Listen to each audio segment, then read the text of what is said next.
Alors, la situation, elle est tellement grave que depuis l'invasion espagnole jusqu'à nos jours, les indigènes avaient été considérés comme des sauvages, comme des animaux sans droit.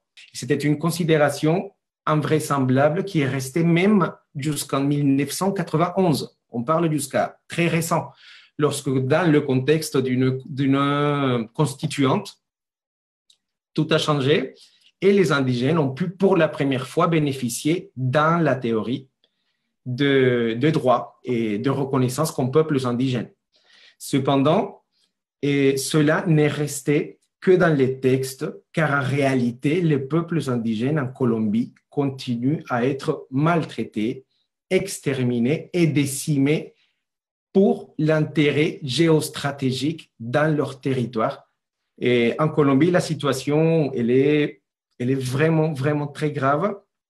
Et depuis mon point de vue et depuis le point de vue de l'ONIC, elle constitue une urgence humanitaire planétaire, aussi grave qu'invisible.